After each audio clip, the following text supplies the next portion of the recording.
the book repeats 4 times is Viktor Frankl quoting Nietzsche, is he who has a why to live can bear almost anyhow. He who has a why to live for can bear almost anyhow. Oh my God, that blows my mind, because I think that it's kind of the interaction when you try to find the same meaning in different books. For instance, if you see the book of Simon Sinek, Start With Why, it's like a congregation of the same kind of way of thinking. Then I want to introduce this book to you in a way of not a webinar, but maybe a conversation, because this webinar is about you, it's not about me, it's about how you understand the book and how we can manage to talk about this.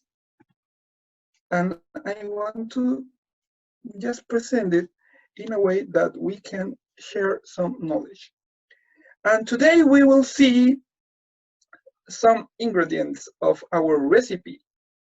And the first one is the book summary. What is the book about? Then we need to choose 3 out of many what? Of many great concepts. Then we will see the last inner freedom, the logotherapy, and also words versus actions. Then, what about Viktor Frankl bio? Viktor Frankl was an Austrian neurologist and psychiatrist, as well as a Holocaust survivor. Actually, he survived one of the small camps of concentration of Auschwitz, and he was also the founder of logotherapy. Actually, he died in 1997 at 92 years. And let me talk about the book structure. It's very interesting because in the beginning, he was thinking about put this book or publish this book as an anonym without any name. He has also a lot of publications before the Holocaust, but after that he wants to publish this as an anonym.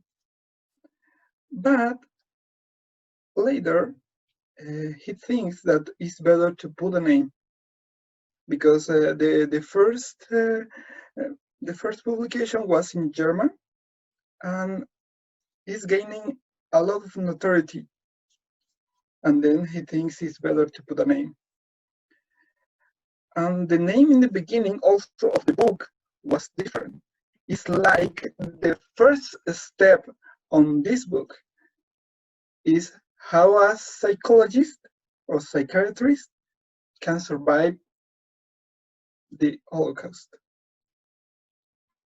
But then he changed the name to Man's Search for Meaning. And in the second part, he puts a little summary of logotherapy. 3 out of many. Actually, we need to choose just 3 concepts, because in the book you can see that it's even is 90 pages, but have a lot of great concepts. Actually, 3 that I think are the more important is suffering, control, and meaning. So we have 3 concepts for today. What about the first one? Suffering. Suffering is addressed by the book in many, many ways. First is the suffering of just enter the camp. It's just trying to understand that the reality now is totally different. There is another kind of suffering when they realize that they cannot be free very soon. Or even worse, that they don't know what will be the future in the camp. It's kind of another suffering is the anticipation of freedom. What is the anticipation of freedom? And what is related with suffering? It's because, for instance, some of their friends think that he will survive till Christmas. And in Christmas, he's hoping to have good news. He's kind of anticipating the freedom. He was thinking that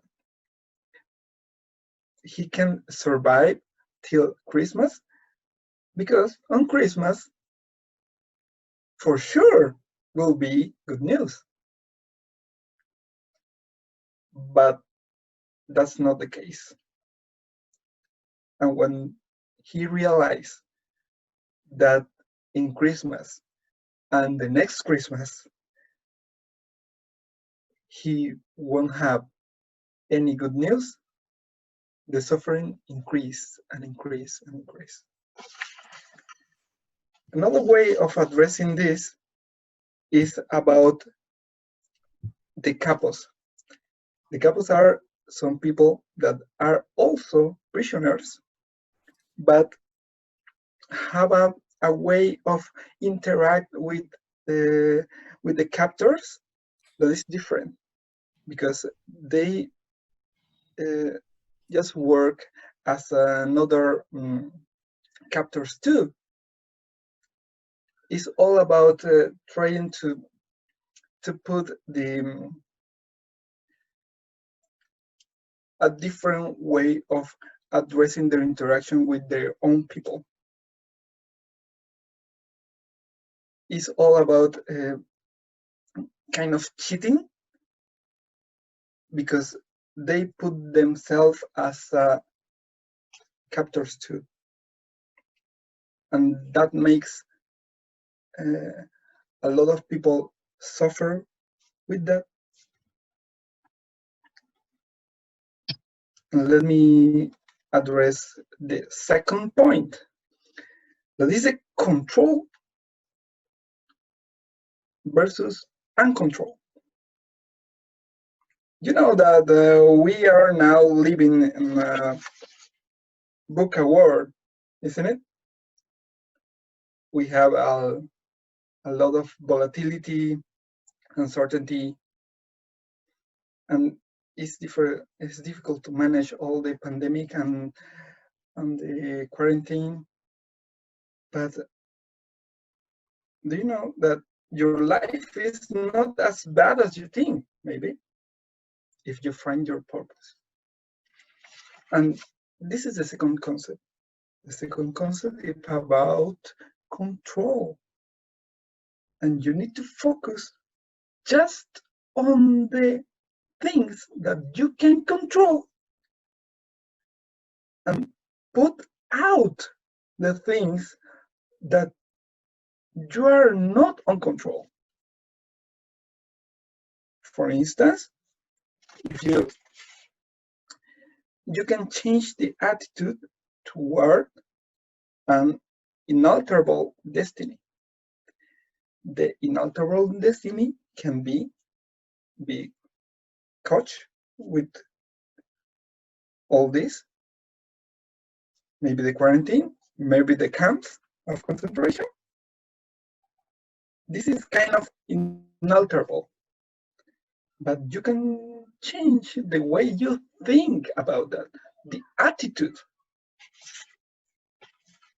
And this is focusing in the control part that is under your control. Your thoughts, your feelings, your attitude is under your control.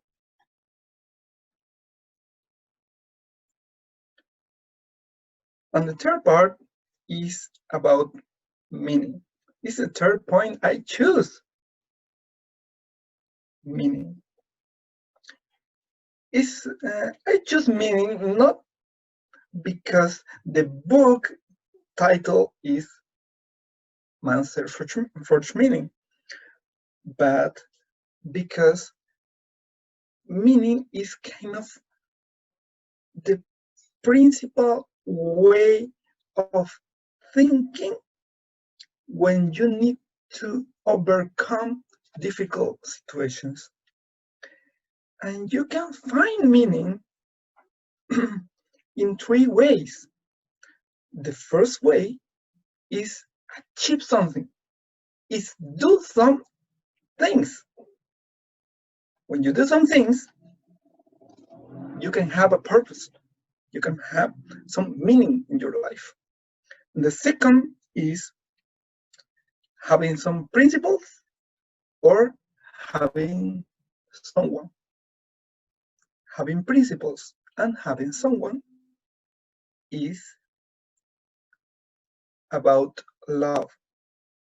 And Viktor Frankl tried to address love in a different way. It's like we need to love first in order to understand the struggle of the loved ones. When we love first, we can know. And then, when we know, we can help. And that's the second way of finding meaning. The third way is suffer. The third way of have meaning is suffering, because when you suffer, you discover that you're alive.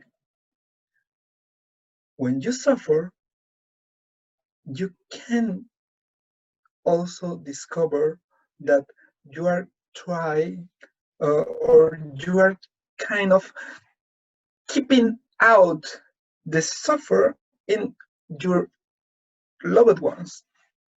For instance, when Viktor Frankl had a patient, and this patient is suffering because he lost his wife, and it's difficult for him to manage that. He cries every day,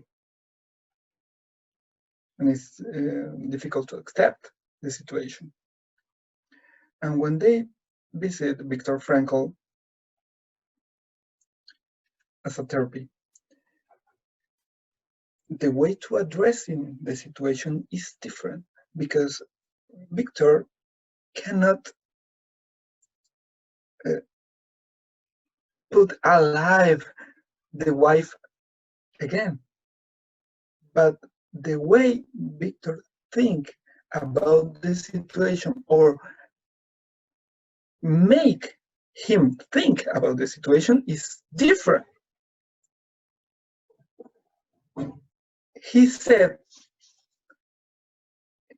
him that he needs to think that maybe he's suffering instead of his wife. What about if the situation was different? Him dying instead of her. She will suffer a lot. And maybe that's the payment. The payment is suffering because he can take aside the suffering from her. And that's the meaning. The last inner freedom. Do you remember what's the last inner freedom? Please put it on the chat if you remember what it is.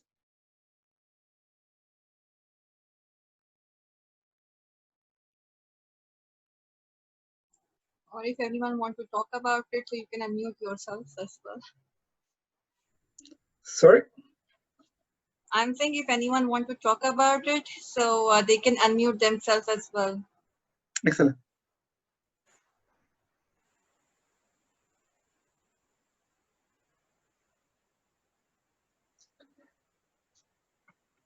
Okay, the last inner freedom is the one that anybody can't take us from us. Anybody can't take it from us. The last inner freedom is the freedom to choice.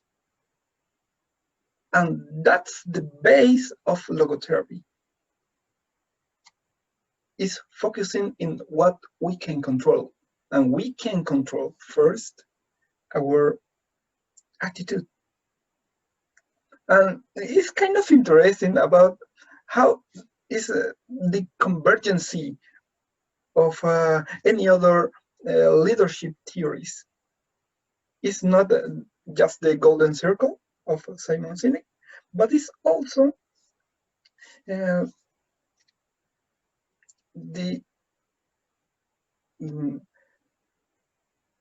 way of Daniel Goleman is addressing the leadership. Do you remember the book of Daniel Goleman?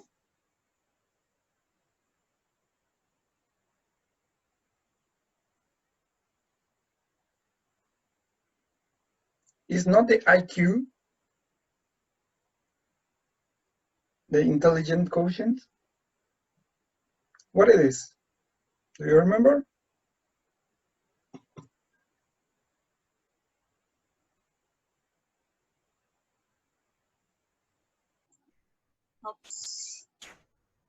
The emotional quotient one? Yes, it is. Then the emotional quotient. Intelligence. Yeah. Yes, and the emotional intelligence. With IQ. Exactly, thank you. Thanks to Syed Waqar Hussain. He wrote it in the chat box. And it's kind of a convergence.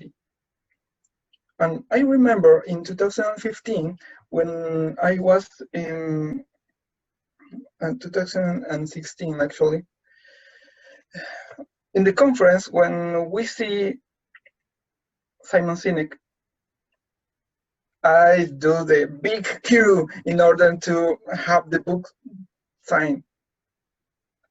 And when I reach Simon Sinek, I ask him just one question. Which book do you recommend me to get better on leadership? And he said, Man's Search for Meaning from Viktor Frankl. Oh my God.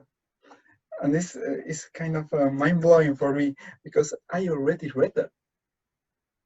And when I said him, I already read that book. That's it. That's it. It's just one book. That's it. And imagine, I really admire Simon Sinek. And he didn't recommend me his book. He recommended me this book. It's kind of life-changing, you know?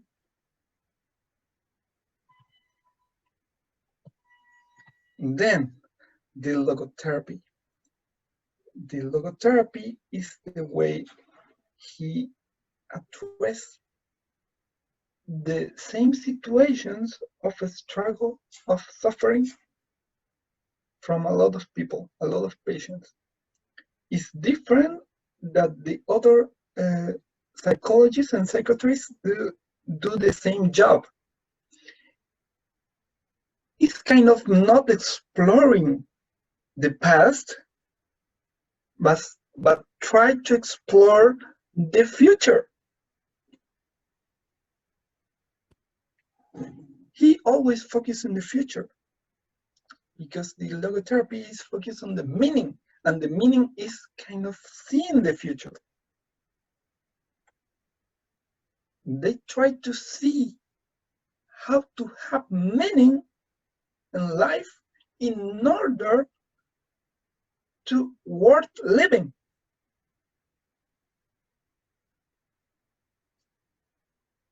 Because they realized that in the concentration camps, when they don't have anything more to lose, the people don't want to suicide. And why? Because they have a purpose. And with purpose, it's difficult to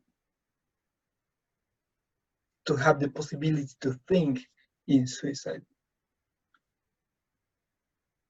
Because the suicidal ones first think, what this life have for me? And the life have nothing now for me. And the way of changing that is what the life expects of you. Maybe you are a good professional, maybe you have kids, maybe you have your wife, and the life expects you to encounter them. The life expects you to be a good professional because nobody can do what you will do if you get out of this.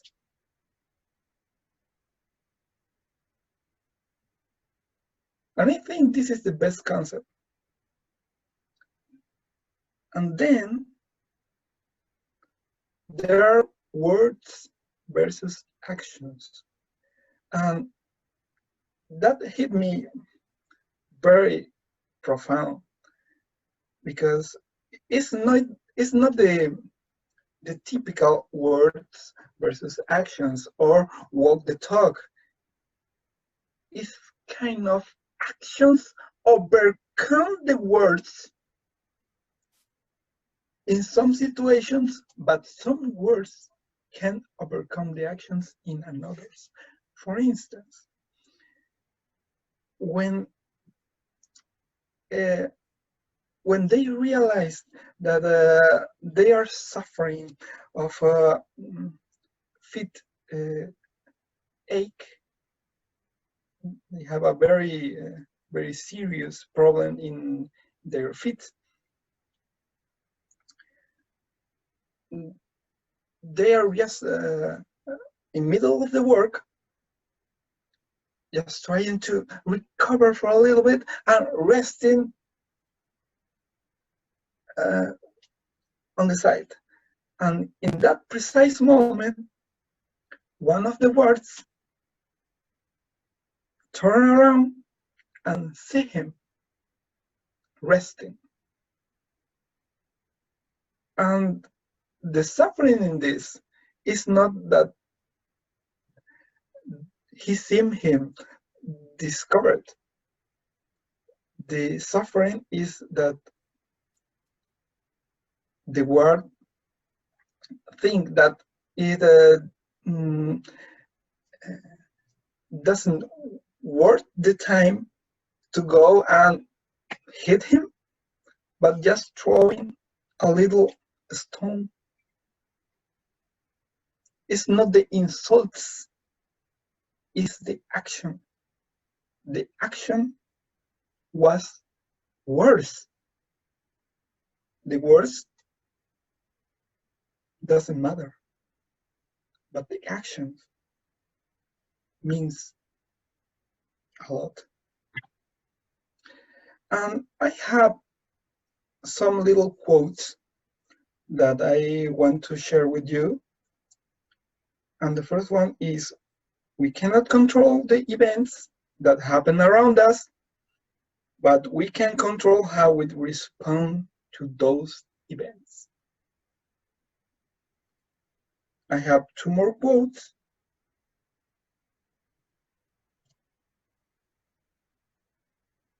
The second one is, the more significant your desire for a better future is, the greater your ability to overcome difficulties.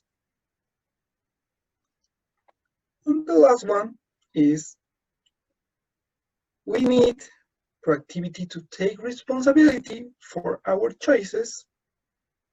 We need wisdom to recognize that some events are beyond our control.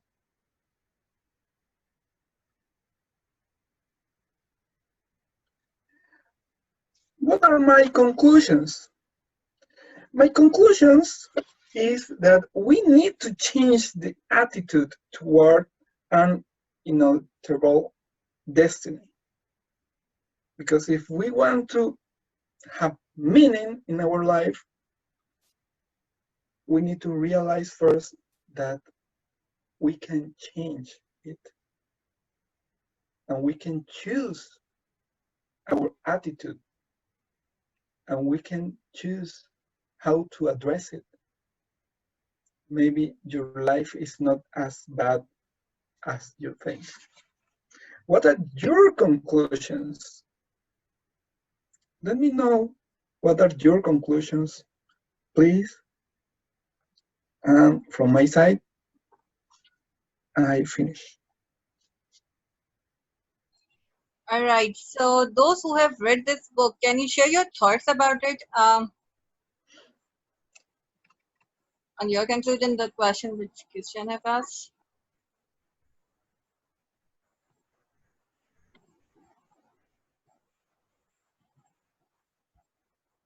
Anyone? Yeah, hello, Shana. Can you hear me? Yes, I can. Okay, great. This is Vakar, and I do not have any question. I just want to share my thought with this wonderful book, and it is about the meaning of life. When I read that book is about a few months back, I found that there is no general meaning of life, and not even one singular meaning of your own life. Your life meaning is not only unique to you; it also depends on your decision and situations. This is what logotherapy I found claims, and it flips the common misconception that you have to find your life's meaning first before you're able to live your best life upside down. Instead, how you act and how much responsibility you bring to the decision you make determines how big your sense of meaning in life is.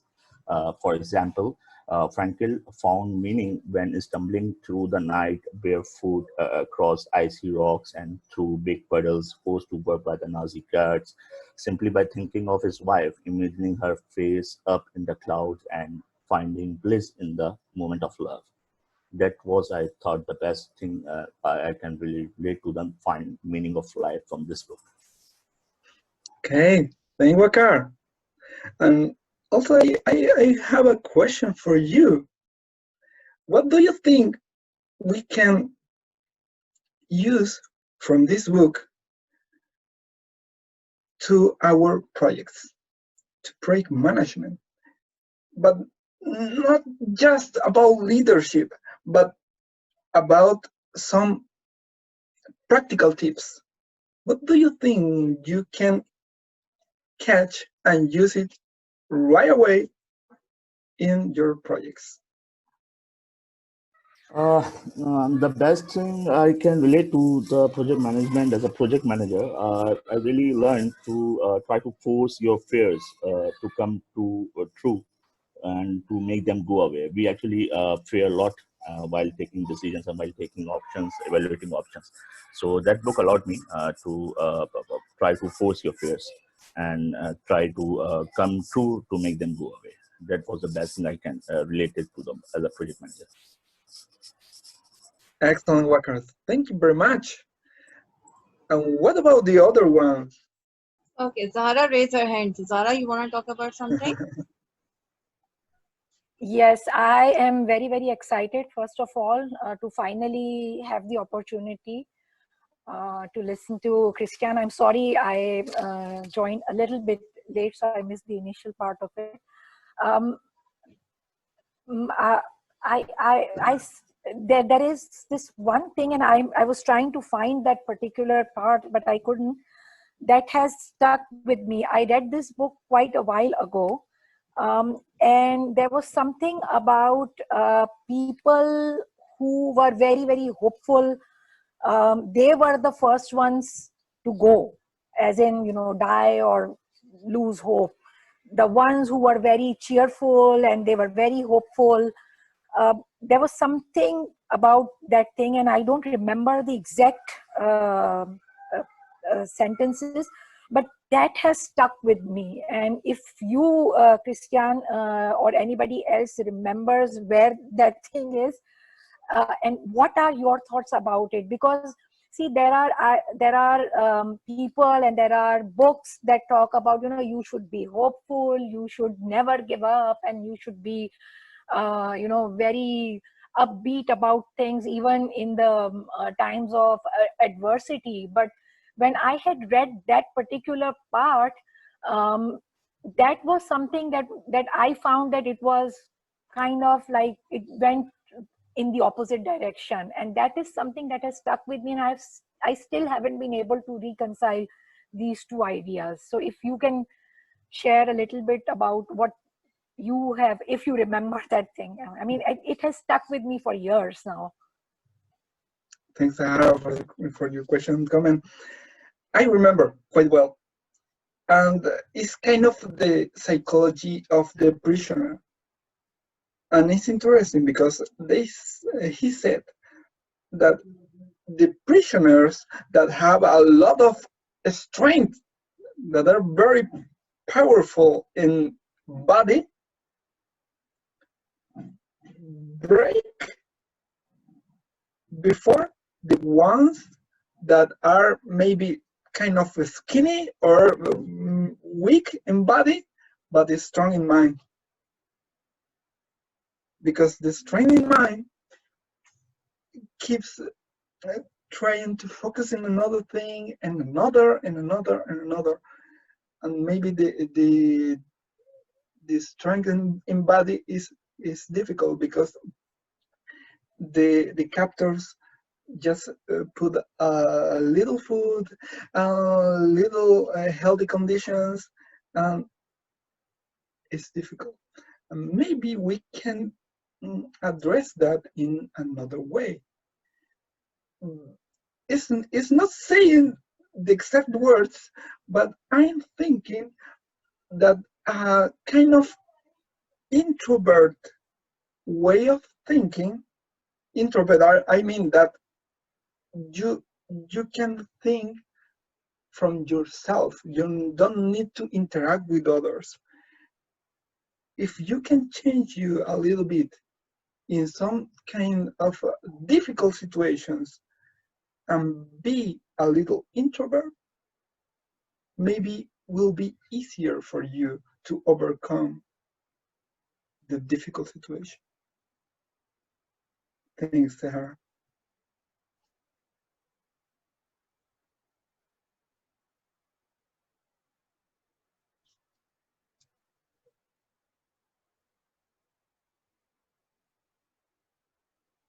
I hope I answered your question, Sarah. Okay. Yes, Hira you did. has- You did. Thank you.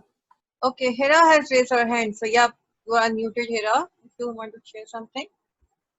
Hi, it's Hera. And yeah, this discussion was quite good going on. Thank you so much for having us here, first of all. And this book I've just recently read. It's been around 3 months that I've read this book. So I wanted to add on that point that Zara has raised. In the time, there was a concept of positive psychology.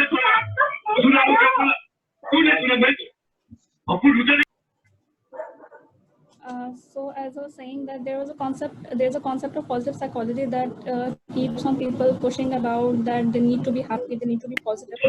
And this book simply come across with a totally different concept of logotherapy that shows that true human nature is not to be happy every time. We cannot just find happiness in every situation.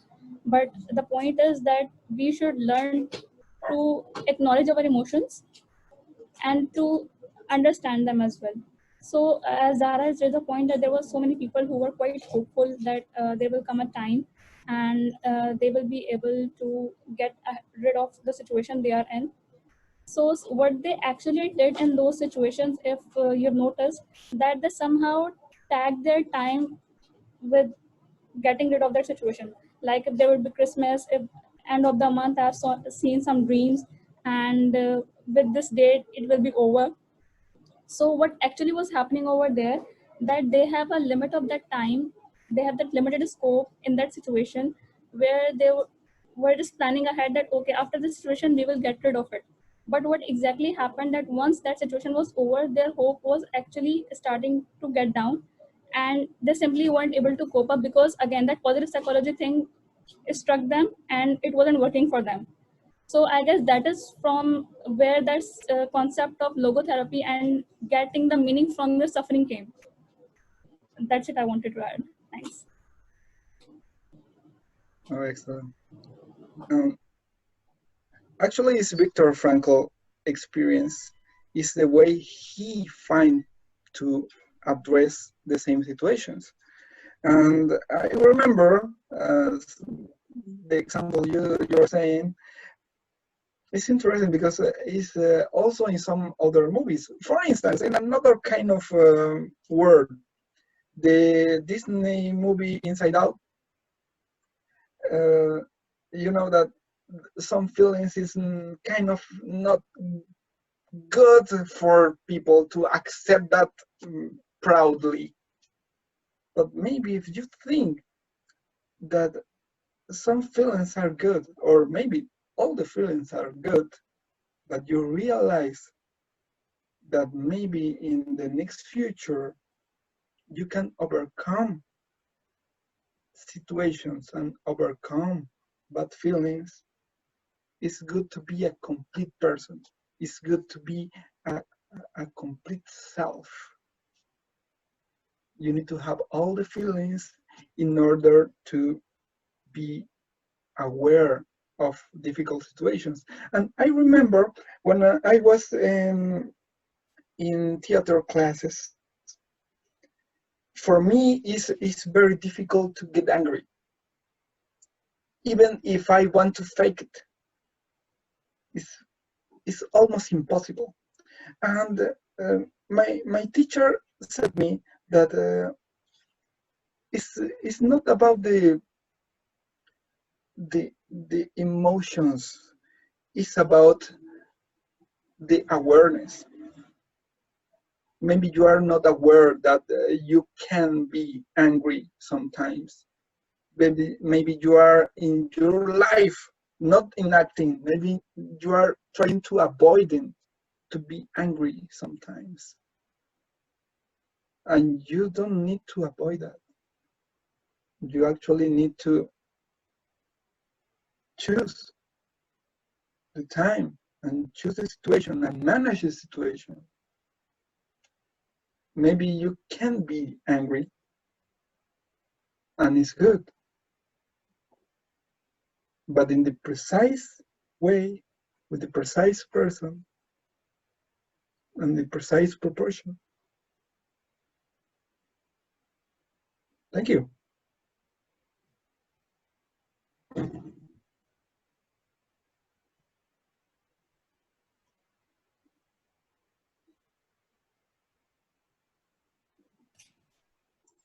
Hi, Right. Christian. Okay. Yeah, go ahead. Okay, thank you. Hi, Christian. I have to speak about one message I capture from this book. Man is pushed by drives, by pulled by values.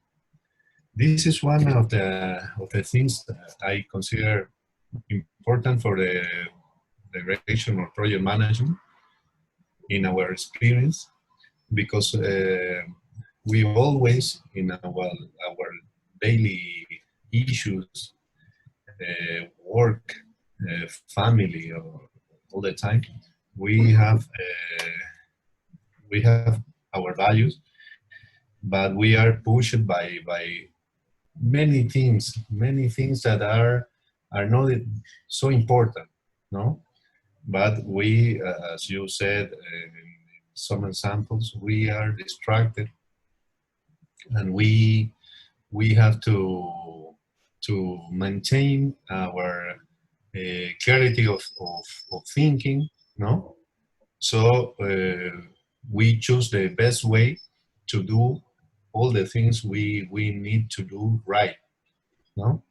That's, I understand Viktor Frankl says or concludes that man is pushed by drives, but pulled by values. No? What do you think about it? It's interesting. Thanks, Daniel. I was thinking in another thing to addressing your question, and is that suffering will never end. Suffering will never end, because they realize when they are just without any captors anymore, when they are in their houses again, they realize that they don't have any family, that they don't have job, then they don't have a kind of meaning in life. And the suffer never ends. But you can choose your attitude. And your attitude pull, as you said, pull the meaning from you in order to overcome the endless, the suffer. Then a way of addressing this is just taking action, or just addressing in another way the same endless suffer.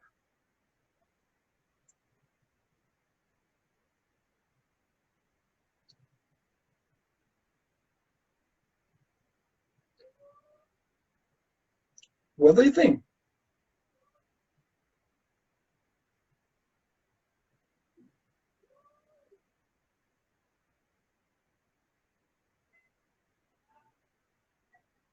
Yeah, I don't find him in the call. Maybe he got disconnected. Oh, he's there, yeah. But rest of the team, folks who have joined us, do they want to participate? They can also participate in the discussion if they want to.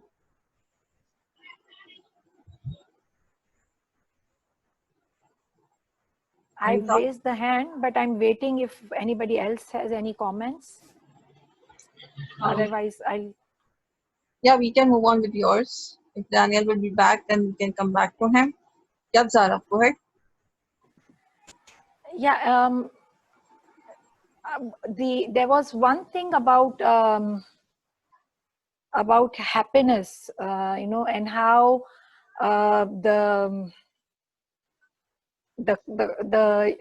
American culture of pursuit of happiness, and there is a whole, I mean, it's part of the Constitution, if I'm not mistaken, the pursuit of happiness, and what Dr. Frankl's take on it is very different. He says that happiness is not something that you pursue. It should ensue. It should come as a result of something. And this is how I connected his work with the Simon Sinek thing of trying to, finding your why, because when you find that, the happiness will be a result from that. And it was very interesting because, and he compared it with the North American culture. And I remember seeing the movie and, people pushing that, yes, it is part of the Constitution itself, the pursuit of happiness, if I'm not mistaken. How do you see it, Cristian, or anybody else in the group? Excellent, Sahara. I see it the same way, and I agree, because when they are talking about don't put their name, his name on the book, is like the anonymity, and then he thinks to put his name on the book, and the success is the result. It's not the way, because he's not pursuing success with his book. He's just sharing knowledge. He's just sharing his thoughts and feelings. And success, also happiness, is cannot be a goal. Must be, or is actually, a result of your actions. I completely agree, Sahara. I think he has defined a relationship between, I think, the happiness with the sense of purpose. If you have a sense of purpose, you identified your why, then you can get your, the happiness could be defined for you, or for him actually. That's what I think he has tried to identify in the book, mentioned in the book. So far, I remember I read it quite earlier, I guess. I have a question or a thought. It's not a big question, but maybe a thought to share. When I was reading this book, right, I found out something about hope. Right, he has mentioned that the one thing what was driving him towards his bad times as well, when things were not going on his side, right, is the hope he was getting in all the actions he's performing, in all the moments he has. So, just a question: what is hope for you? He has defined hope for himself. What is hope for you here? If I would ask this question to you, you have to say. Okay, thanks, Sahara. I want to open the mic for everyone that wants to share something about their concept of hope, and then I will share mine. Okay, so it's open for everyone. Those who want to unmute themselves, they can, and they can share their thoughts. What is hope for them? Who can start? Fabio, can you start sharing your thoughts? Yeah, hi, Christian. This was very interesting.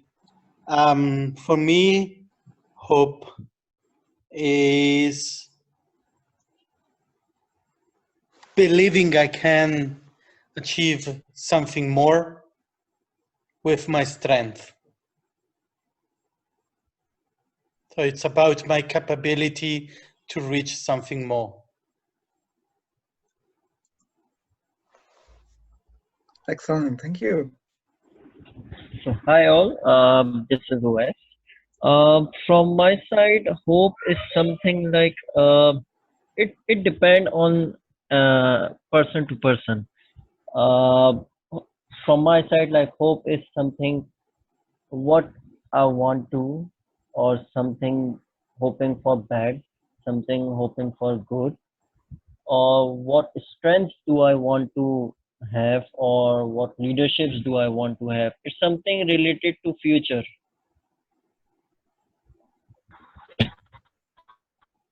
Excellent. And Daniel is back. All right, so Daniel, we were missing after your question to you. So now we have a discussion. Sorry.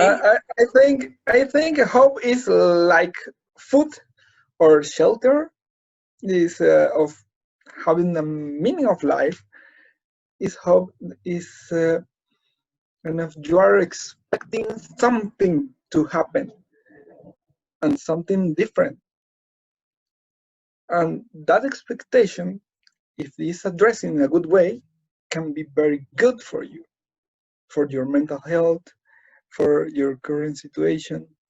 If you don't lose hope, it's like you are having enough food, good health, and a good shelter.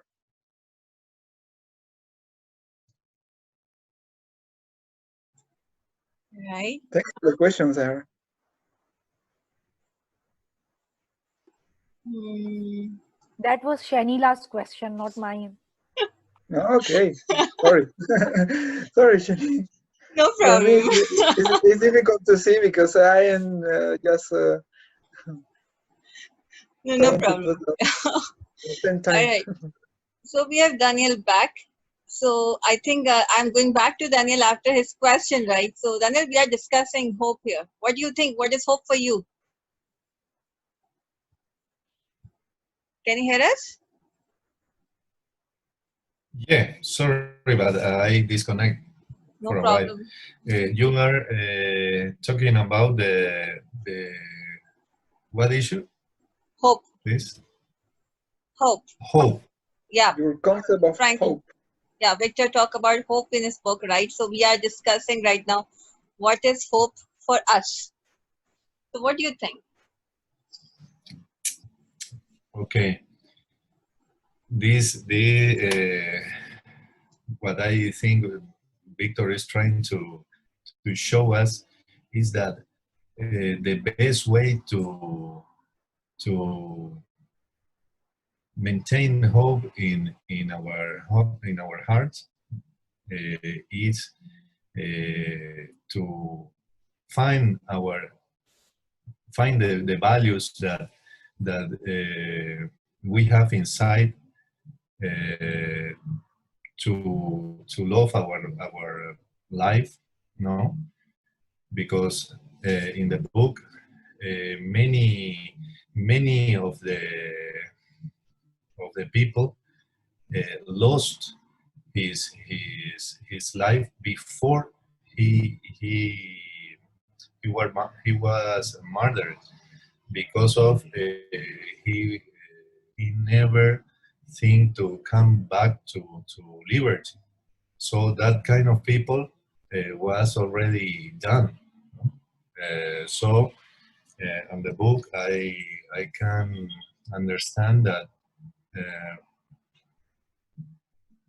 hope is one of that kind of drives that pull pulls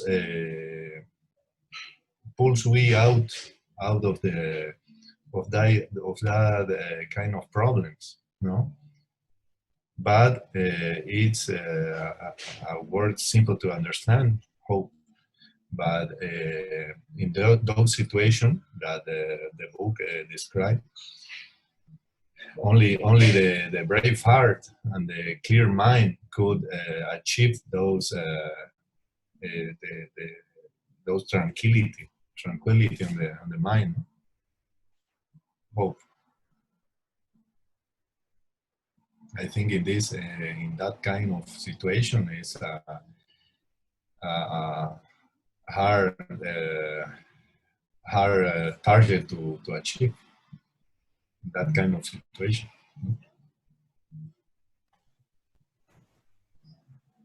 I have a comment here. I work with underprivileged communities all over Pakistan, and I have had the opportunity to volunteer for one underprivileged community in the US as well, back in Detroit last year. And what I have observed is, and I've read literature as well about it, that a lot of these individuals and families, especially those who have lived for years and years and years, maybe generations after generations, in abject poverty. And when I say poverty, it's not just income poverty, but it's not having access to clean water, not having access to opportunities, being cut off, being isolated, and being not heard or not seen, even though you exist. You know, I have personally, when I met with or meet with these community members, I have noticed that a sense of hopelessness has set in. It's not as much in the children, it's more so in the adults. And you see a sense of resignation to your fate. I mean, they have accepted that this is our fate. We cannot change it, and they have lost hope in the future, their own future, or the future of their children.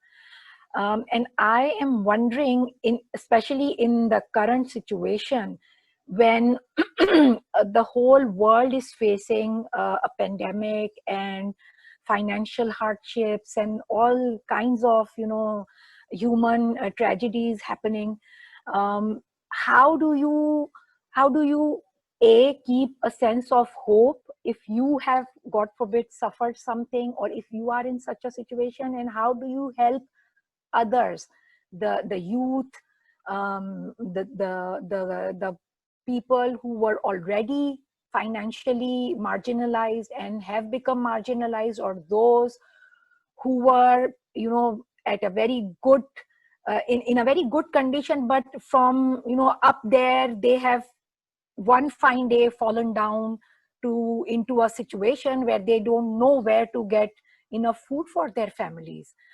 How do we keep the hope up, and how can, or how are some of us maybe already working with igniting that hope in these communities, or in these individuals?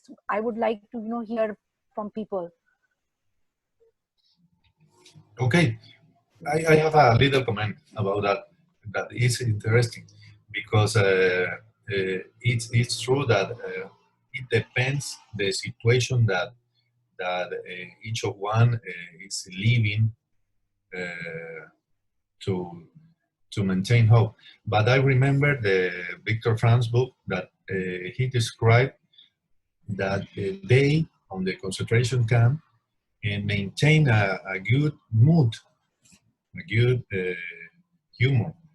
So talking about if one of him would catch a piece of bread or the soup that they could eat, no, on the meat in the meal way.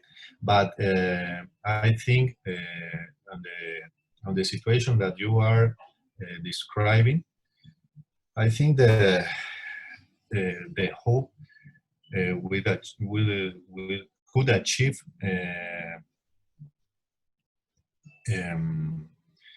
at the same way that the book is describing us, maintain the good humor, or trying to achieve the certain things that for us could be nothing, but having the meal or have a bread in their hands could be a dream. So I think this is one of the ways. I don't know. What about the others one?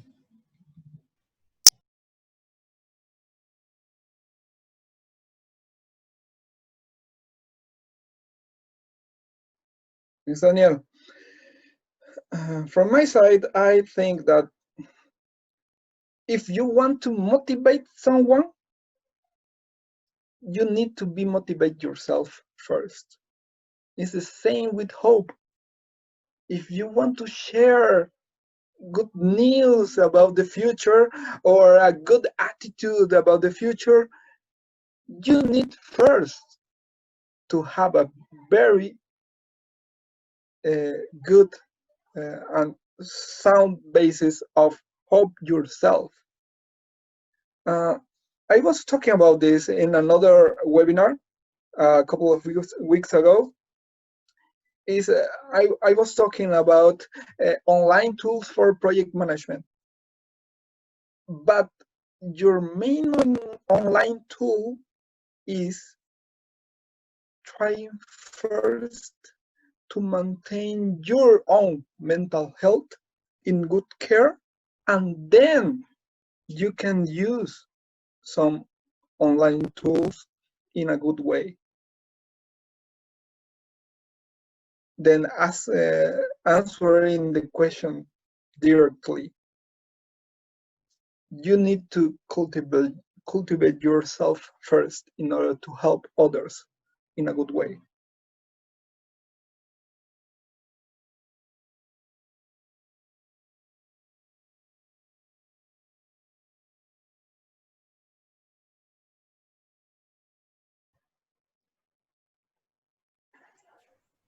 Anyone else want to discuss? Share your thoughts about the book. We have teachers here in this group as well, so want to know from them, right? What do you think?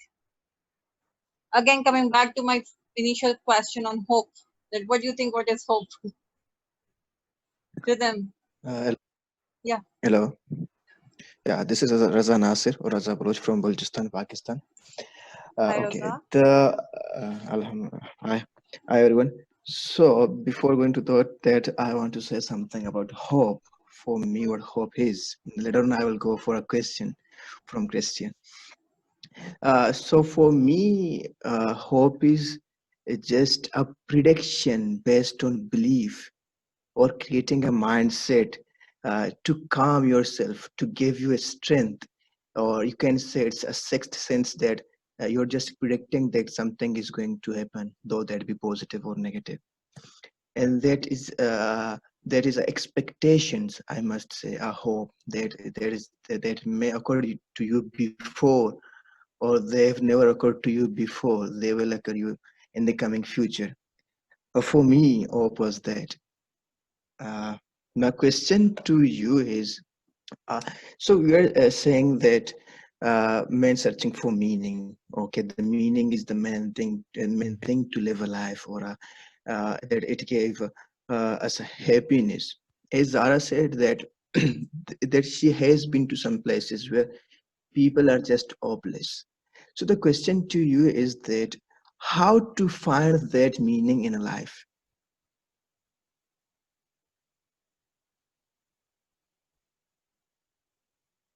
Excellent, Raza. It's a very tough question, you know, because as some participants said, it's different from people to people, to person to person.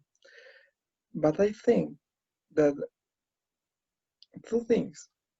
First, you need to prove a lot of things in order to know what makes you happier, or makes you with a lot of good hope for the future. It's like choosing a career. If you are, for instance, if you choose art in Bolivia, it's difficult that you can live or have a good living with that career. But maybe it's your purpose, it's your passion. But you need to realize that there are some things that you cannot manage. It's not just trying to find your passion in a very specific way. It's maybe just try to focus in another way of achieving the same. If you just choose art, it's difficult to live in the future. But maybe if you choose architecture, it's kind of art. It's not the same, but maybe you can find a way to have a good living after that. And it's the same with this. It's finding the meaning is first a inside trip, and then is looking the outside. You need to do both. The inside trip first, and then look at the outside. Thanks for the question. Thank you.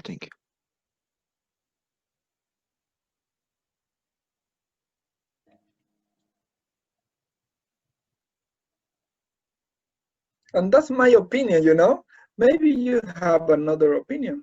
It's like I will address that if I want to just try to put meaning in someone's life.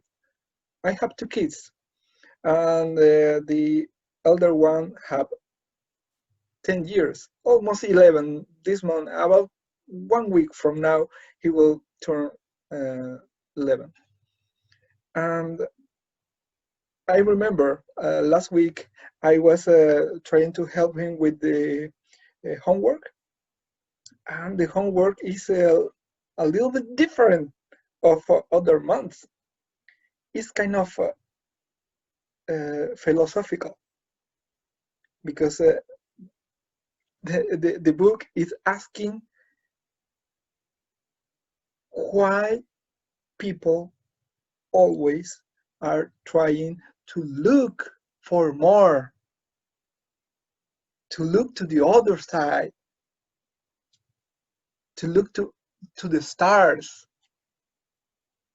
And it's difficult for him to understand in the beginning, because he's a child, you know. He's a kid. But then I realized that you need 2 things. It's not the analyze the words. It's that you need some little maturity to understand that your hope, your meaning, your purpose can be built up. For a kid, is not difficult. The kid just have a meaning of the present, or a little bit the future, maybe a short future. But for an adult, it's different. But an adult needs to think about it. Thank you. What about you? What do you think? If you're asking me, and I have at the same time another question to you. Actually, my question was to you as that, okay, how will you make someone to be hopeful when he is hopeless? I mean, if Zara was speaking about the Pakistani unprivileged people here, they are too much hopeless because their fundamental needs are not completed or fulfilled. Then how can he or she think out of the circle? And how will you prepare or how will you suggest a way to make them be meaningful or hopeful in their life? Okay, I will ask you in a practical way, not by the book. And the practical way is that I did that with my mother. And my mother have a very difficult situation, because she's struggling with a lot of health issues. At the same time, is very sensitive with the sounds. She have a problem with the ear, and also she have a struggling with their throat, and also the teeth is kind of a succession of incidents that happen to be at the same time a lot of health issues. But I always find the way to motivate her, because I talk to her in a way that I put hope directly related with what she's into.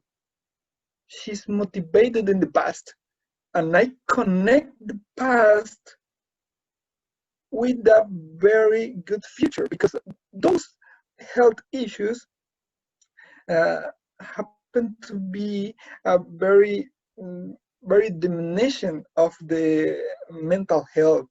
I mean that she's trying to go outside for selling some things about the plants, and it's difficult for her because she's struggling, and she wants to back home early, and it's difficult. But I put some way of working, for instance, digital working, and she loves to research. And I realized that she had some way of researching that is good for her. And I put my time in finding good videos, good books, and send her a lot. And because she's 60 and something, and she's not into the technology, but I look for very good YouTube videos in order to show her that she don't need to feel ashamed of the health issues, but she can overcome all the health issues with purpose and with a good will to do things that she loves. And I want to tell you this because I don't want to be the buy the book guy. I want to put the practical example to you in order to understand what happened to me to is good, and I can replicate the same way of doing things, is connecting the past, connecting the meaning in the past, that is all about agriculture and plants and flowers, etc., to a good future, to sell things, to sell plants, to have some free courses, and have some good ways of see things in another way. Thank you. Hi, my name is Rahim, and I also just want to add a point. I think it was a wonderful question, and this has been a wonderful discussion, and I'm glad that I was able to join this book review. But to the question of what if somebody's basic needs are not fulfilled, then how that person would be able to think above and beyond the basic needs. I think this is the same theory which Maslow's hierarchy of need, or Sigmund Freud were of the opinion that people cannot see past their basic urges until they are satisfied. But I think, unlike Maslow and Freud, Viktor Frankl gave this opinion that if a person has a vision, or an objective, or that why peace, then even a half-starved person can take care of others. And if a person has a goal or an objective in his life, then probably the person, even if he doesn't have fulfilled his basic needs, still that person will be able to go beyond that, and that thing would drive that person. And that proves that having that ideals or vision in our life can take us beyond our basic needs, I think. Thank you. Thank you, Rahim. In my opinion, this is not completely and 100% true. It's a good percentage true, but it's not 100% because you can skip some steps in Maslow's triangle and go directly to the top if you find a good way to do that. Maybe you don't have a shelter or you don't have a good way of education, but you can just go to the next step in order to satisfy the previous step. For instance, if you find some very poor people and you want to help them to overcome that poverty. In my country, I did, for instance, some free courses. And free courses is not on the basic needs, but free courses, if you can sell something in a practical way, can overcome the poverty, overcome the basic needs that you are struggling right now, that they are struggling right now, but having the focus of the time in just prepare themselves for a better future. So for some people it's good, but for others don't. Yeah. It depends on the mind. I agree. Yeah. Thanks, Cristian.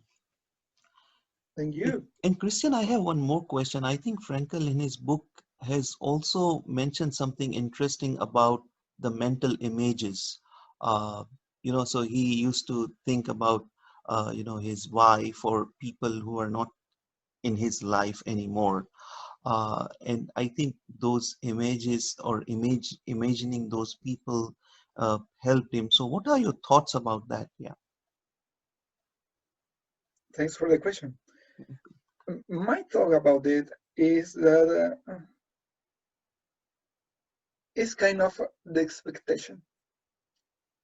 You are, it's like in a practical way again. It's like you're working for whom, not for what. You're working for yourself, or maybe you are working for your kids, or maybe you are working for your parents, or maybe you are working for the community. It's like having that vivid image in front of yourself can be meaningful because you are seeing beside yourself. It's not about you. It's about why you are doing that, or for whom you are doing that, what you are doing every day, every single day. And in the book, he said that he's always thinking of his wife, and it's impossible for him to know if she's alive or not.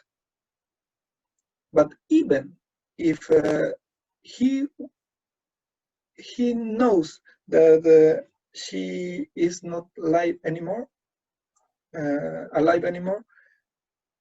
he can focus in another thing, just trying to maintain the vivid image of his wife. It's kind of a nightmare, It's kind of a dream. It's a dream and nightmare at the same time, because you are image yourself with your loved ones, but they are not there anymore. But it's the image. The image is more powerful than the person itself, maybe. Thank you. Wonderful. Thanks, Cristian. Thanks. Right. I have a comment in the chat box, right, which is by the teachers actually who are in our session right now. So one of the teacher has said that, interestingly, this week we taught this theme hope to our students. And when asked what hope is to them, we got many interesting responses. Motivation, putting a smile on someone's lips without expectation. Strength, victory to our lives. Hope itself is happiness. Hope itself is strength. Willingness to live a happy life even in the most difficult circumstances. Wow, that's something students are thinking now. Amazing. Thanks for Amazing. sharing it, Shaida Khan. Yeah, so someone was saying something? I just found a voice, so I thought someone is sharing their views. Nope. Okay.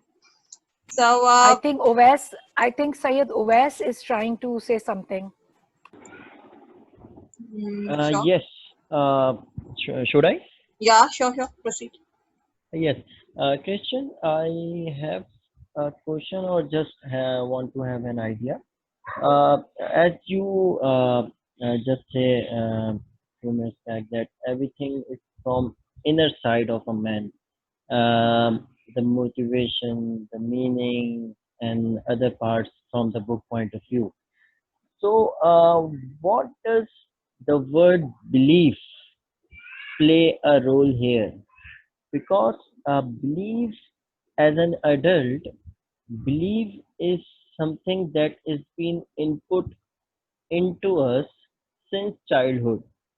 And if we had something that has been inputted since childhood and we have a firm belief in it, and later on we got to know something different from it, so how that belief will be reflecting to our hope? Like if something is being inputted in negatively, and then later on we got that everyone is hoping with a positivity, but our belief is something like negative. So how that would be like this one? Excellent, Luis. Mm, One thing is very important here. I think that you need, is a must, to address all your feelings, not just the positive ones. You need to acknowledge every feel. And a good way to acknowledge every feel, not not only in yourself, but in your team, can be the Edwards de Bono 6 thinking hats. It's a very good way to addressing every feel about the project and every feel about the how you are doing things. It's kind of just a little summaries. It's just you need to focus first on the facts, and then you need to focus on the feelings, and then on the positive way, and then on the risk or the bad ways of addressing the same situation, and then you need to put everything in perspective. And you can put some innovation with the green hat. And if you put that in order, you can have a complete version of the same situation. It's not your biased view of life. It's that you are putting yourself in a way of thinking that is different from your common one. In the basis is critical thinking. It's just trying even to think that your thinking, your thoughts are not the best ones. It's challenging yourself to think differently. that you normally do. And I will address in that way.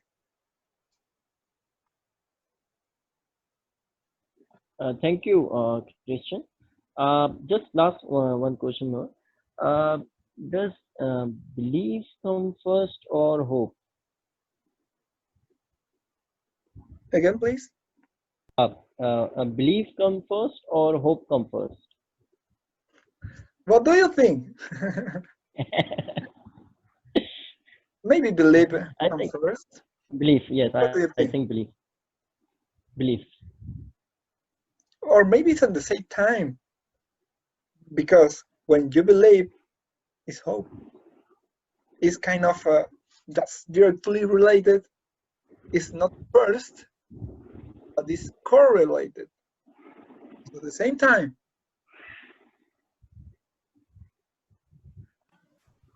Yes. Christian and Oves, don't you think that belief, the nature or what you believe in also affects whether you are or aren't full of hope?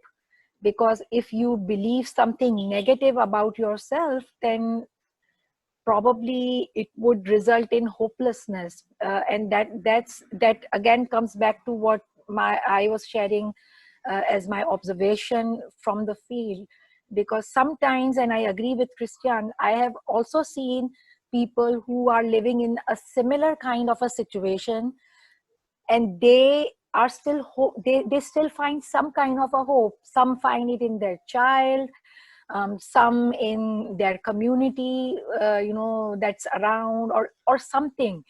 I think it also depends on what you believe in, right? And I would also like to take this opportunity to wish our host today, Shanila, it's her birthday. Happy birthday, Shanila, and thank you Happy for birthday. such an interactive session. I'm loving it. Thank you. Thanks, Zara. So, Oves and Christian, what do you think? I mean, just to probably a quick comment on, how what we believe in affects how we feel, in terms of being hopeless or hopeful. Okay, there is kind of a misunderstanding about some quote that is, fake it till you make it. If you have this quote in a bad way, is, oh my God, he's faking. But I think this quote can be addressed in a different way, in a good way. And then the fake it is that you need to believe first.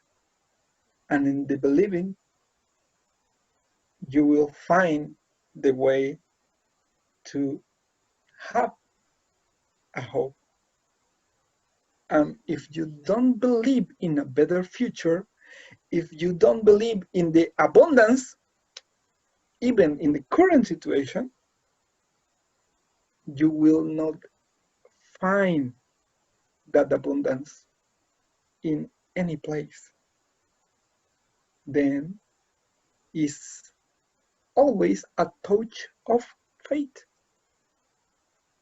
because you are not seeing the results now. You need to believe with faith and with actions for a good future, for a different way of addressing things. If you want to be a good reader, it's not just thinking that maybe it's difficult for me to read once a month. For instance, in 2016, I put myself the goal to read 8 books, or I mean 1 book a month.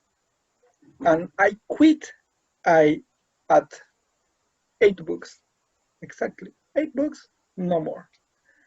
But last year, I put myself a very different goal. I put myself the goal to read 52 books, one book a week. and I did it. And everything is in my mind. In my mind, in 2016, I think that I cannot read one book a month.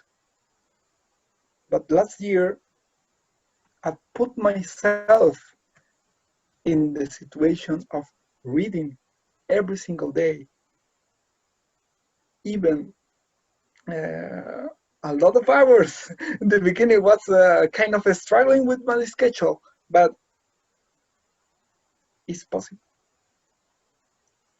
It's possible if you think it's possible.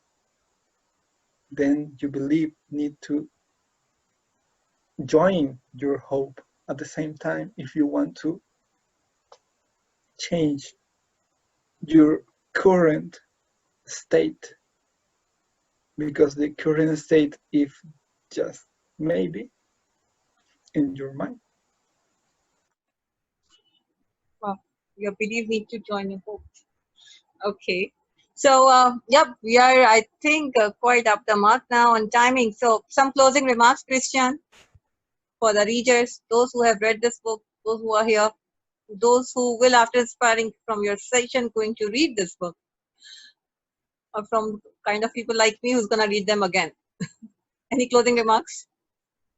Okay, I think this book is a book to have it in your bag or in your desk, because it's needed to review it from time to time. There are some little things, there are some little quotes that are very good to find the way of overcome the current situation, or even if you have someone, you can just share it with him or her, but you need to review it more than once. Thank you. Right. Thank you so much.